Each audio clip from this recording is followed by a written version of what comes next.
another episode of Banking Matters. I'm your host, Elizabeth Holtrop, and I am so happy that you've chosen to tune in again for another episode. I'm very excited to welcome Jan Mills to our episode today as our special guest. Jan has just finished up a term serving as the chairman of the Texas Bankers Association, and I am really pleased to talk to her about the work that's been accomplished, what TBA has been focusing on. We recently talked to Chris Furlow, who is our president and CEO of the Texas Bankers Association. So I'm excited to kind of continue this focus, speaking with Jan about the work that TBA has been doing and her focus as the chairman for this past year. So I'm going to start with just a short bio, Jan, and then we're going to get into a pretty good conversation, I think. So Jan Mills serves as president and chairman of the board of First National Bank of Winsboro, Texas, a $160 million community bank founded in 1893 in rural Northeast Texas. She began her banking career over 4 decades ago at First National as a part-time receptionist and bookkeeper during summer and school breaks, and has worked throughout the organization, making her way to her current position in 2003 and 2006, respectively. Jan received her Bachelor of Business Administration, cum laude, from Southern Methodist University in Dallas, and is a graduate with distinction in leadership from the Southwestern Graduate School of Banking at SMU. Throughout her career, she has been involved in numerous financial organizations, including Texas Bankers Association, in which she served as the 137th chairman. She currently serves on the TBA board and executive committee, the board of trustees for the Southwest Graduate School of Banking, and the advisory board for the banking program at East Texas A&M University. Additionally, she volunteers many hours toward community and civic endeavors and church activities, and was recognized as Winsboro's 2017 Woman of the Year. In 2022, Bank News magazine named her as one of their outstanding women in banking honorees. Jan most enjoys traveling and spending time with family, her husband of 38 years, Frank, their 2 sons and daughters in love, and 2 adorable little granddaughters who call her Grand Jan. I love that bio. I feel like just reading those couple of paragraphs, I have gotten to know you so well. So thank you for that summary, and thank you for appearing with us, Jan. I'm so honored and pleased that you've taken your time out of your day to appear with us. Thank you, Elizabeth. It's quite an honor to be here with you today. I would like to talk a little bit about the work you've done, especially serving as TBA's chairman. You had an incredible year. TBA has done so much this past year, and I imagine you might be a little bit exhausted after serving on leadership this past year. I wanted to start just with my first question I have for you is, can you tell us about how you envisioned TBA's priorities during your term as board chair, and how did those shape up by the end of the year?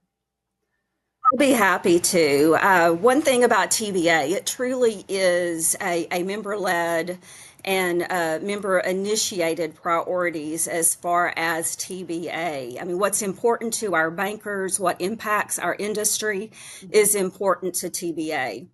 And so one of the responsibilities and privileges that each year's chairman has is setting forth a few priorities that they would like to be the focus of the association for their upcoming term. And I'll tell you, I'm so grateful to the past chairman who gave me a little heads up and some warning that the year passes so quickly, and to have my ducks in a row and be ready to hit the ground running from day one. And that was very wise advice and much appreciated from all of them. So really several months before I took over as chairman, I began thinking through and really praying through what priorities I wanted to set for my year, priorities that would have the best impact and positive impact for our banks and for our association.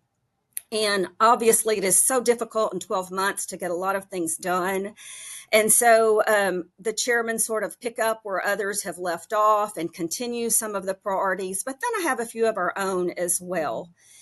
And so really there were 5 main areas of focus for my priorities as chairman. And the first one is something that I initiated under my chairmanship, and that was really to preserve and protect our community bank charter.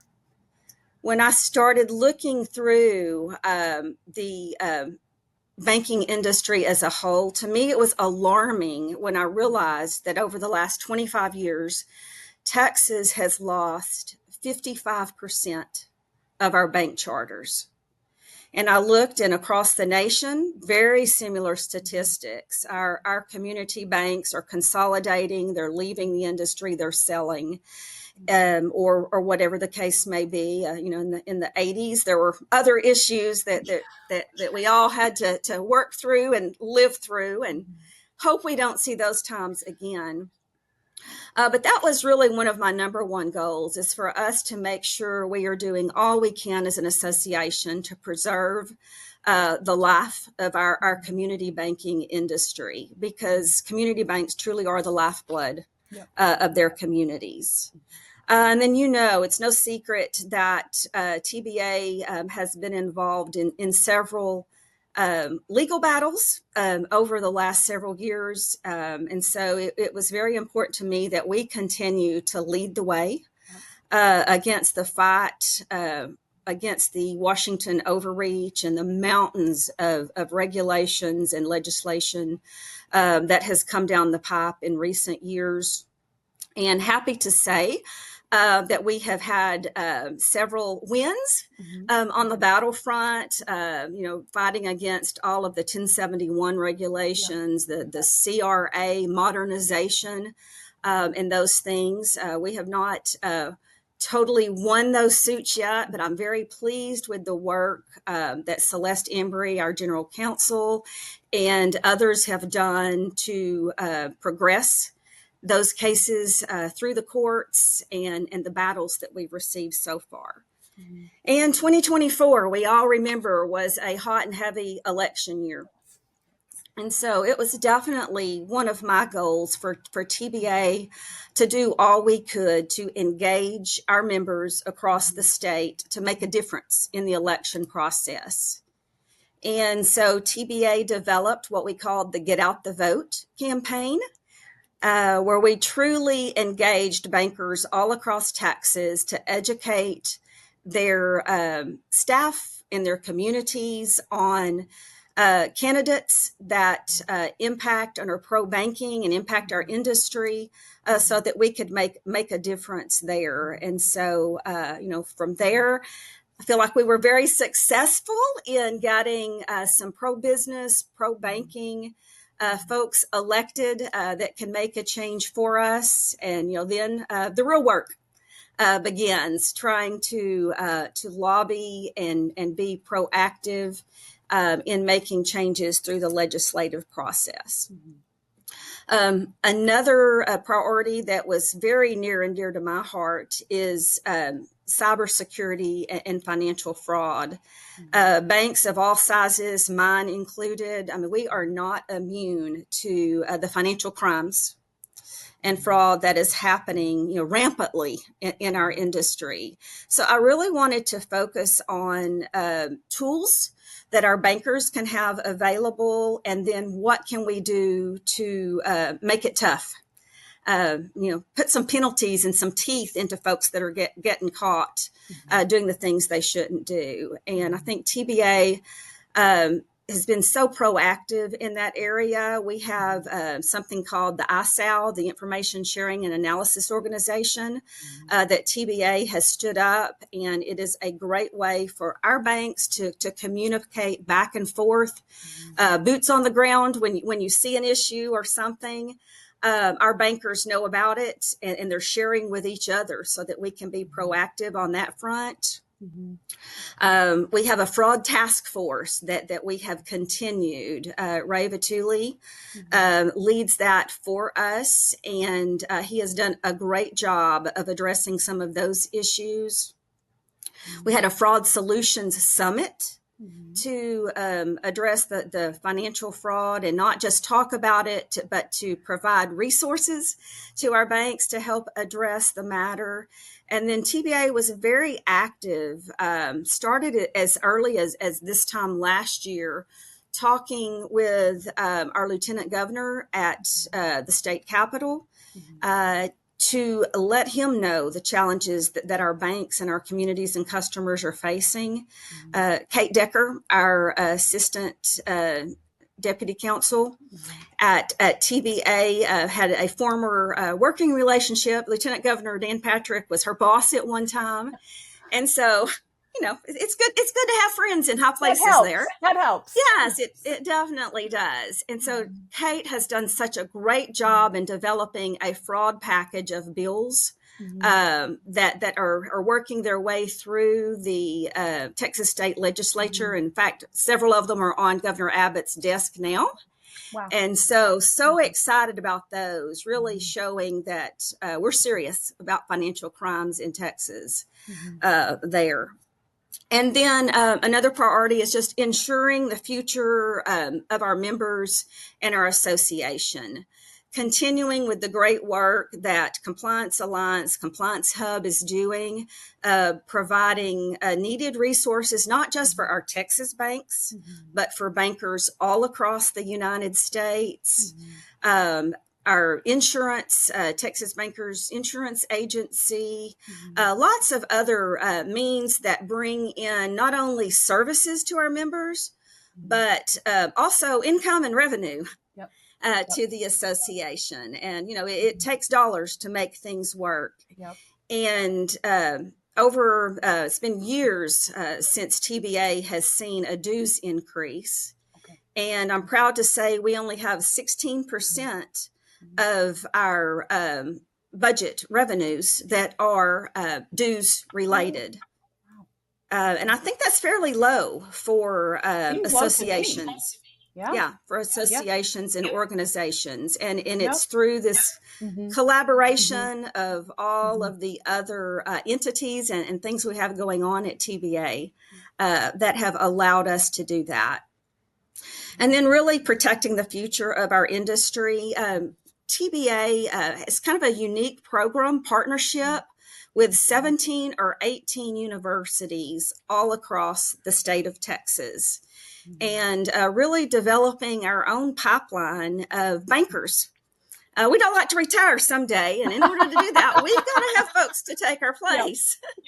And so Brent Cox is over our partnership with our universities, with our banking schools, Swigsby and others. And it's really been a model for other state banking associations across our nation. And so just continuing to work on the future of our industry by growing our own talent and then recognizing our up and coming leaders through our Emerging Leader Program, which is very similar to what ABA and other state banking associations have. And then we also have a management development program that is unique and one of its kind, sells out every year, and it just provides leadership skills, the soft skills for our up and coming bankers as well. And so I'm real proud of these priorities and the progress that TBA's staff made in addressing all of these issues on behalf of our banks. Jan, I feel in a good way, I feel overwhelmed just having heard you just give that brief summary. I love how you summarized that because I knew about all these things TBA was doing, but I had not heard it summarized so concisely in that way, the work you've done the past year. How are you feeling professionally and just mentally after juggling all that this past year? Well, you get by day to day. You do what you have to do and what's in front of you. And definitely, my year was not a me effort, but a we effort. TBA staff is absolutely incredible. And it all starts right up at the top. I mean, Chris Furlow, you've had numerous conversations with him. We are so blessed to have him as our president and CEO. His vision, his passion for our industry is just incredible. He knows so much about banking and about, cybersecurity and technology and the whole political process, which is, I knew very little about before taking the chairman's seat. And he just has contacts that are broad and deep, Mhm. and is so well respected in our industry that we're really blessed to have him leading us. And then, Team TBA, our staff, I mean, I cannot say enough great things about them. And they love our industry, they love our association and our banks, Mhm. and I just have such a great appreciation after working with them more closely for the last year for all they do for our banks. And then, right on down to our volunteer leaders. Yep. We've got so many great bankers who are also great leaders and great people Mhm. who have a heart for banking and our association and our communities. Mhm. And they are more than willing to give of their time and their talent to serve on numerous bank boards and committees and things for our association that Mhm. keep the wheels running Yes. Yes. at TBA. And so, as chairman, I was just blessed to be a part of it and to see the inner workings of everything working together for the good of our industry. It sounds like it's been a fascinating year. I can only imagine all the different angles and aspects that you've had to consider, because what I'm hearing from you is TV's advocacy work. I mean, I'm aware of the litigation work, the advocacy, like to get out the vote. TBA engages both in Texas and on the national front. TBA works over toward Washington as well. And through Compliance Alliance, TBA is allied with many other state bankers associations. So it's something Yes. that I find so interesting about what TBA does is not just work within Texas for Texas banks, but also work on the national front. Um, can you speak to me a little bit, and maybe this is not something that was part of your vision, but how do you incorporate kind of that focus on Texas, because you're a Texas bank and you were TBA's chair, but also with the national picture of where community banks are going? You mentioned that you would look not just at the decrease. I hate even talking about it No, because it touches me too, but the I decrease in know. charters, and that's not just a Texas thing, that's across the nation. How did you kind of fit your scope, what you were doing in Texas, to also the broader picture of banking in the U.S.? Well, definitely. We work very closely with our other state associations. Mhm. We are part of a alliance of 18 banks associations, sort of up the heartland of the nation, and work closely with those. We go to ABA conferences. As part of your chairman year, you go to the ABA Leadership Conference. I was able to go out to San Diego and meet with other ABA chairmen and leaders. The ABA National Convention, it was in New York City this year, and more networking and opportunities there. The summit that ABA holds and hosts each year in DC, where all of the state banking associations across the nation gather at one time to hit the hill and advocate for our banking industry. I think I have a little perspective on the national scope as well. I am part of a CEO network of bankers across the nation, Oh, and we meet a couple of times a year to just discuss matters that are mhm, important to our bank, challenges that mhm, may be going on, share ideas. mhm, And what I've discovered is whether we're here in Texas or we're up the Midwest or located on either coast, mhm. our challenges are very similar, and the way we address them are very similar. And what's good for banking in Texas is good for banking across the nation. So it really is a group effort, both in Texas and nationally, to keep community banking alive and well in the United States. I love that combined focus, and obviously, with me working at Compliance Alliance, we do serve banks across the nation, and our heartbeat comes out of Texas. But something I've always appreciated, like I said, is that the TBA has that broader focus, while understanding that TBA is serving TBA banks.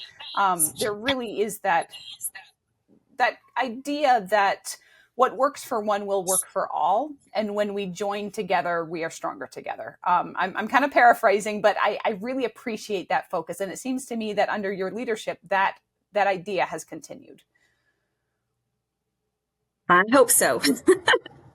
Definitely believe in everyone pulling in their strengths and us all working together for the good of the industry. I want to shift a little bit and probe a little bit and ask if you can articulate what were the biggest challenges or triumphs, but challenges and triumphs during your past year as chair. Well, I'll start with the challenges and just, a couple of maybe personal challenges. I am by no means a professional public speaker, and you can only imagine as a chairman of the largest state banking association in the United States, there are a lot of opportunities to be in front of the crowd, out in the public, representing the association. And, a lot of firsts for me and opportunities for growth, such as this podcast appearance. This is the first podcast appearance. So, Elizabeth, you and Banking Matters will hold a special place in my heart as my first podcast. And I'm so we'll honored see. that we get to do that with you. Yes, we'll see if it's the first of others or if I'm one and done. The verdict's still out there. Lots going on there. I think maybe another challenge is I tend to be very goal oriented. But, if we've got a task at hand, let's figure out the most effective, efficient, and timely way to address it. And let's just, get things going. And in case it's a secret, our government doesn't operate that way. Can you imagine? And so both, the judicial process, the legislative process is kind of slow and clunky a lot of times. Yep.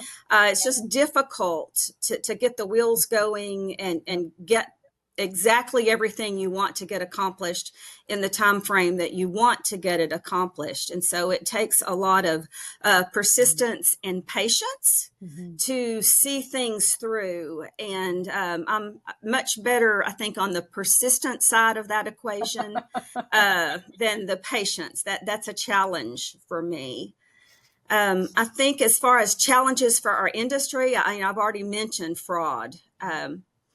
Had the opportunity to travel around our state and visit with bankers everywhere. And the reoccurring theme was the fraud that we see on a regular daily basis and the resources it's taking to address those issues.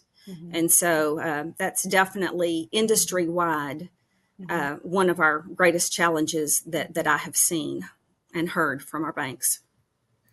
Kind of tying together a couple of the themes you talked about, fraud is obviously it's a concern. It's a cost drain on banks. It hurts our communities, obviously. I mean, it's heartbreaking when you see a bank customer who's losing money. It's also a financial drain when the bank has to take a financial hit. So I'm so excited about some of the work that's, being put into place to try to be proactive. I love that you use that word proactivity to try to fight this. Nobody wants to be reactive when it comes to financial crime. That's not the position we want to be in. But kind of tying together a little bit, you mentioned leadership programs, mentorship programs for emerging bank leaders. And you mentioned, concerns like fraud and ongoing compliance issues. How do you blend those together? I guess my question to you maybe is, what is advice you would give to emerging leaders about what they should focus on, either with specific issues at the banking level, or how to create a mindset where they're going to be able to creatively engage? I mean, what you've laid out is a lot of creativity and years of intelligent people putting their minds to projects that you've just laid out. So much work that's been done this past year, but I know that that's more than just one year's back work. So how would you engage with future bank leaders on these topics? I think a lot of it is they just need to take opportunities that are presented to them to network Okay. with other emerging bank leaders, with more seasoned bank staff, and soak up knowledge, find mentors. Folks are always willing to pour into other bankers, and it always impresses me how bankers are willing to share information and solutions to problems and issues and challenges, and share successes. And so I think that's a lot of it. And then just continue to educate yourself, even on areas that maybe you don't think will be in your future. All knowledge that you learn helps you tie the whole banking system, and how banks operate, and how we remain safe and sound and profitable. So just soak it all in, the people, the education, the networking. Constantly be working on and investing in yourself, not just your banking skills, but your soft skills as well. I love that advice. And I want to maybe wrap up this episode a little bit. I'm going to go a little bit off book. So tell me if you're not comfortable with this, but I would love to hear just a little bit about some of your own background in banking, because we had your bio. It was laid out very incredibly, clearly a long and fascinating career. And then we've talked about your past work. Obviously, this past year has been just an incredible year with TBA. But what can you share, like one or two highlight memories of your past career just over the years that kept you going, something that energized you or encouraged you? Because I'm sure you've had your highs and lows, just everyone does in their working career, but to achieve this level of what you've achieved professionally, you must have so many stories. I'd love to hear one or two of what's kept you going over the years. Yeah, I do. And I never really feel comfortable talking about myself and things that are going on. But I just have a passion for our industry. I mean, I guess you could say maybe it's in my DNA. My great grandfather was a little community banker back in the turn of the century, 1900s. Oh, I love And that. yes, yes. I mean, literally, when you kind of go to the grocery store, the market, and see your banker all at once. And he Yep. got out of that and did some other things. But both my mom and dad Mhm. were bankers, and that's sort of what uh, enticed me to get into the industry itself. I mean, at age 15, I started working I in the love bank. it. Yeah, and answered the phones back in bookkeeping. If I had time off, my dad felt it was really best spent working.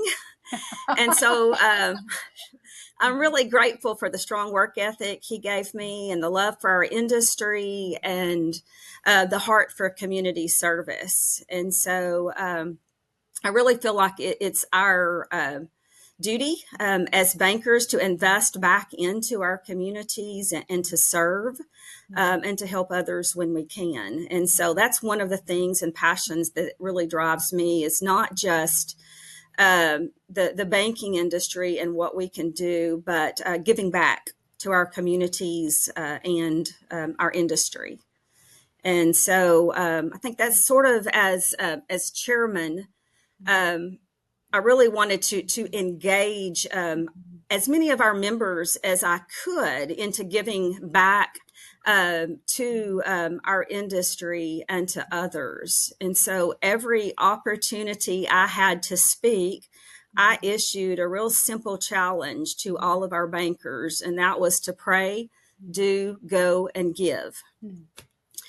And prayer is so important, not just for the association leadership, but I also challenged them to say some hard prayers for our regulators and the folks who legislate us, because they need wisdom as well. And then I encourage everyone to do their part in letting us hear their challenges, and really getting back to the energizing part, just listening and hearing from other bankers definitely gives you the motivation to want to work for our industry.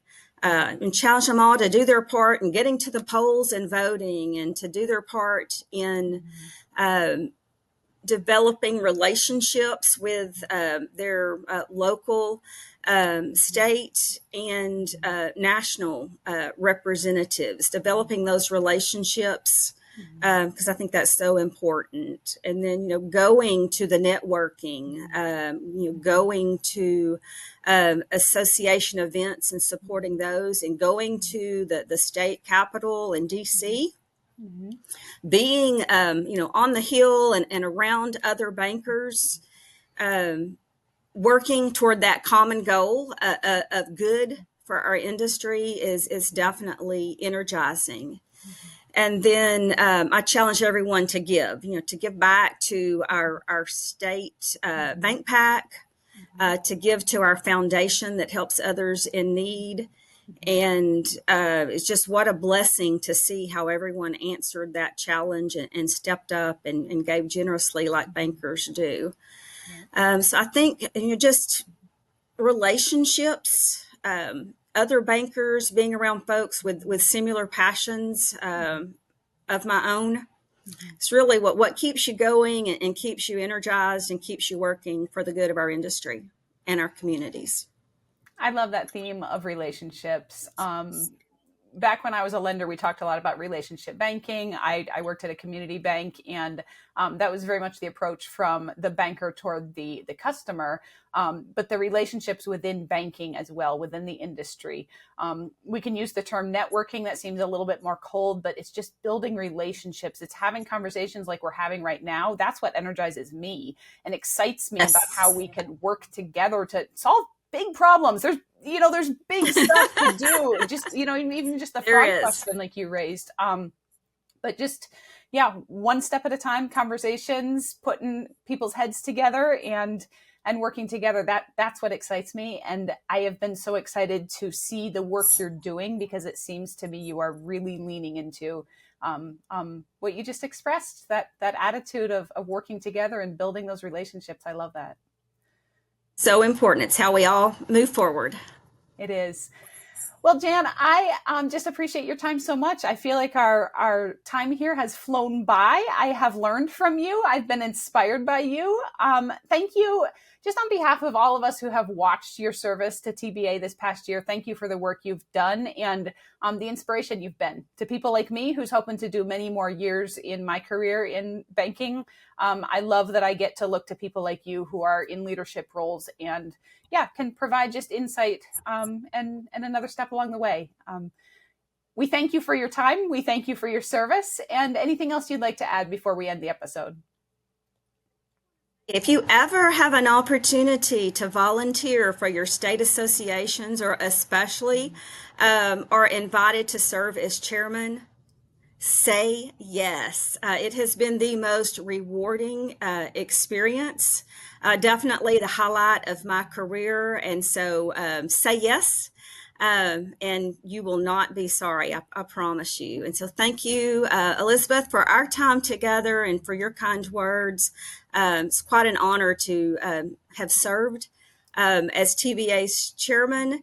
And I'm not going anywhere. I'll continue in service because our chairman remain as past chairman Yep. and active in our association. And that's one of the things I just love about TBA is we truly are a close knit group, and continue to work for a lifetime for the good of our industry. I love that. We're going to continue to benefit from your wisdom, your leadership, and I'm going to take those words as we close out our episode. Say yes. Lean into the opportunities and say yes. Thank you, Jan, for Yes. your time. Thank you, folks who have tuned in and listened to another episode. We always appreciate knowing that our listeners have engaged, and we will look forward to the next episode. Until then, I'm Elizabeth Holtrop, and this has been Banking Matters.